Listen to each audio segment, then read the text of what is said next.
নমস্কার, আমি টিনার রান্নাবাড়ি চ্যানেলে রকমারি সুস্বাদু রান্নার মজা দুনিয়ায় তোমাদের সকলকে স্বাগত জানাই। সামনে তো জামাই ষষ্ঠী চলেই এলো। জামাই ষষ্ঠীতে জামাইদের বুড়ি ভোজ হলেও ছেলে মেয়েদের মায়েরা নিরামিষই খান। সেই সমস্ত নিরামিষ মায়েদের জন্য নিরামিষ ছানার ডালনা, এবং অবশ্যই জামাইদের পাতে তো থাকবেই। আমি কিভাবে এই ছানার ডালনা বানিয়ে থাকি, তো চলো দেখে নিই রেসিপিটি।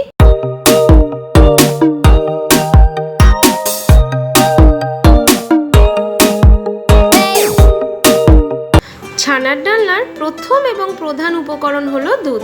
এখানে আমি 1.5 লিটার ফুল ফ্যাট মিল্ক নিয়েছি। তোমরাও চেষ্টা করবে ফুল ফ্যাট মিল্ক নেওয়ার। দুধটাকে খুব ভালোভাবে ফুটিয়ে নিয়েছি। এবার গ্যাসটাকে বন্ধ করে দেব। এখানে আমি 2 পাতিলেবুর রস নিয়েছি ছানা কাটানোর জন্য। তোমরা ভিনিগার বা ছানা কাটানোর পাউডারও ব্যবহার করতে পারো। প্রথমে অল্প পরিমাণ পাতিলেবুর রস দিয়ে ভালোভাবে নাড়াচাড়া করে বাকি পাতিলেবুর রসটাও এর মধ্যে দিয়ে দিলাম। দুধটা কিছুক্ষণ এভাবেই থাক, ততক্ষণে আমি 2 টমেটো কুচি করে নিই। এই টমেটোটার আমি পেস্ট বানাবো। তোমরা একটা টমেটোর 4 টুকরো করেও এটার পেস্ট বানিয়ে নিতে পারো।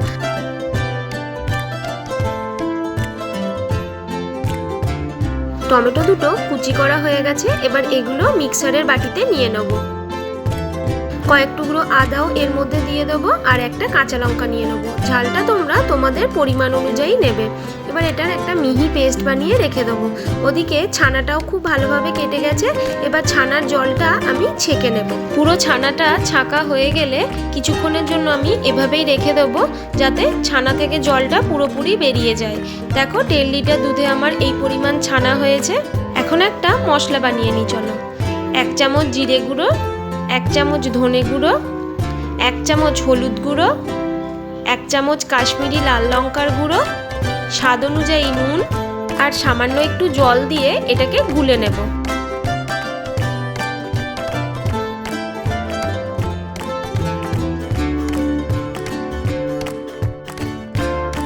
ছানা থেকে দেখো পুরো জলটাই বেরিয়ে গেছে। আমি কিছুটা হাত দিয়ে চেপে চেপেও জলটা বের করেছিলাম। এবার এই ছানাটাকে খুব ভালোভাবে এভাবে মেখে নেব। যত ছানাটা বেশি মাখা যাবে, ততই ডালনাতে ছানাটা নরম থাকবে। ছানাটা দেখো কত সুন্দর ফ্লপি হয়ে গেছে আর অনেকটা সাদা হয়ে গেছে। এবার এটাকে হাতের তালু দিয়ে এইভাবে দোলতে হবে। এখানে আমি 75 গ্রাম মতো খোয়া নিয়ে নিয়েছি। খোয়াটাকে হাতে করে ভালোভাবে একটু ভেঙে দেব, দিয়ে এর মধ্যে দিয়ে দেবো। তোমরা যারা এর মধ্যে খোয়া ব্যবহার করবে না, তারা 1 চামচ মতো চিনি দিয়ে ভালোভাবে মেখে নেবে। তবে খোয়া দিলে এর টেস্ট কিন্তু অনেকটাই ভালো হয়।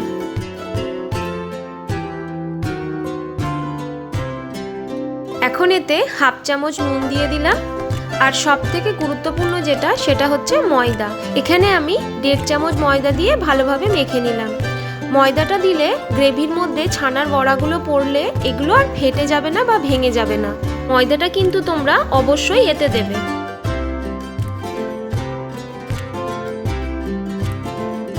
এবার এর থেকে এক একটা করে লেচি কেটে এটাকে গোল শেপ দিয়ে একটু হাত দিয়ে চ্যাপটা করে নেব। তোমরা যারা গোল পছন্দ করো তারা গোল শেপ দিতে পারো, তবে ছানার ডালনাতে আমার মনে হয় এই চ্যাপটা আকারটাই বেশি ভালো লাগে। একইভাবে সবগুলোই আমি এক এক করে রেডি করে নেব। এবার একটা কড়াই গরম করে তাতে সর্ষের তেল দিয়ে দিলাম ছানার বড়াগুলোকে ভাজার জন্য। আমি পুরো রান্নাটাই সর্ষের তেলেই করব। এই রান্নাটা সর্ষের তেলেই বেশি ভালো লাগে। তেলটা খুব ভালোভাবে গরম হয়ে গেছে। এবার ছানার বড়াগুলো এক এক করে তেলে দিয়ে দেব। তেলটাকে হাই ফ্লেমে গরম করে পরে ফ্লেমটা লো করে বড়াগুলোকে দিতে হবে। আমি হাই ফ্লেমেই বড়াগুলোকে দিয়ে ফেলেছিলাম, সেজন্য দেখো একটু কালচে ভাব এসেছে। ছানার বড়াগুলো এপিটোপিট লাল লালভাবে ভাজা হয়ে গেছে। এবার এগুলোকে সব তুলে বাকি বড়াগুলোকেও আমি এতে দিয়ে দেব। ছানার বড়াগুলো সব রেডি হয়ে গেছে। এবারে চলো গ্রেভিটা তৈরি করে নিই। এবার একটা তেজপাতা, 2 এলাচ, 4টে লবঙ্গ, 2 টুকরো দারচিনি দিয়ে কয়েক সেকেন্ড মতো নাড়াচাড়া করে এর মধ্যে টমেটো, আদা, কাঁচা লঙ্কার যে পেস্ট আমি বানিয়েছিলাম সেটা দিয়ে দেব। এবার ভালোভাবে টমেটোটা কষিয়ে নিতে হবে, যাতে টমেটোর মধ্যে থেকে কাঁচা গন্ধটা চলে যায়। দেখো টমেটোটা কষাতে কষাতে টমেটোর কালার একদম চেঞ্জ হয়ে গেছে। এবার যে গোলা মশলাটা আমি করে রেখেছিলাম সেটা এর মধ্যে দিয়ে কষিয়ে নেব। গোলা মশলাটাকে খুব ভালোভাবে মিশিয়ে নিয়েছি। এবার এর মধ্যে 1 বাটি ফেটানো টক দই দিয়ে দেবো। টক দইটা আমি 1 চিমটে নুন দিয়ে আটা চামচ দিয়ে ফেটিয়ে রেখেছিলাম।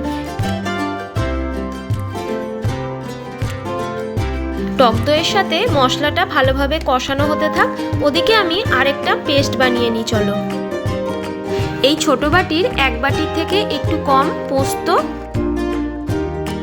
আর 12 থেকে 15টা কাজু বাদাম মিহি পেস্ট বানিয়ে নেব।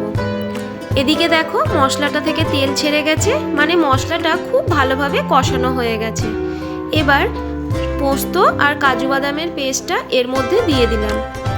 মশলার বাটি ধুয়েও সেই জলটাও এর মধ্যে দিয়ে দিলাম।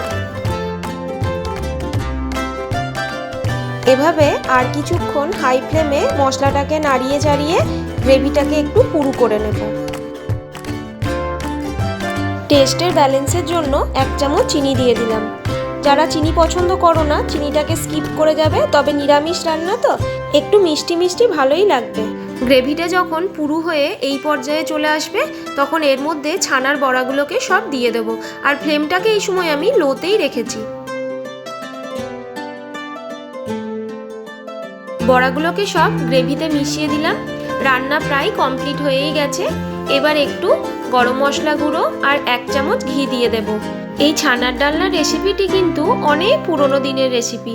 আগেকার দিনে মা ঠাকুমারা সব নিরামিষ রান্নাতেই একটু করে ঘি ব্যবহার করতেন, তাই আমিও এই নিরামিষ রান্নাতে একটু ঘি ব্যবহার করলাম।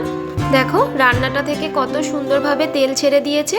রান্না একদম কমপ্লিট হয়ে গেছে। এবার ঢাকনা দিয়ে গ্যাসের ফ্লেমটাকে অফ করে দেব।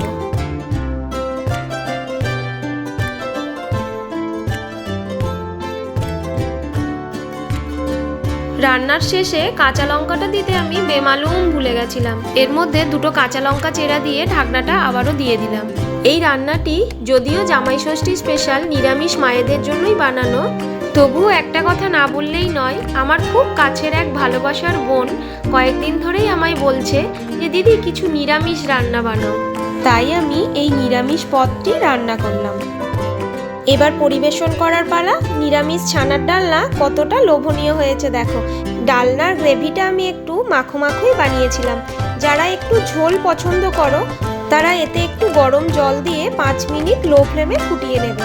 ছানার বড়াগুলো বেশ নরম আছে আর একটাও কিন্তু ভেঙে যায়নি। নিরামিষ ছানার ডালনার সাথে আমার বেটুর আবদারে লুচি বানিয়েছিলাম। লুচি আমার বেটুর খুব প্রিয় একটি খাবার। প্রত্যেকের কাছে আমার অনুরোধ রইল এই নিরামিষ ছানার ডালনা রেসিপিটি একবার হলেও বাড়িতে বানিয়ে দেখো, আর অবশ্যই কমেন্ট করে জানিও যে রেসিপিটি কেমন লাগলো।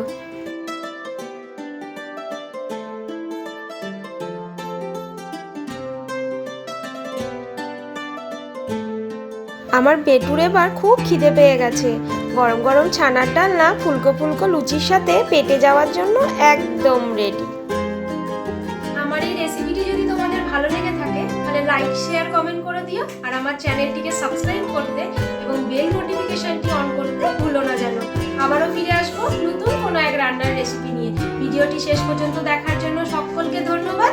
সবাই ভালো থাকবে। প্রত্যেককে শুভ ভোজন। টাটা।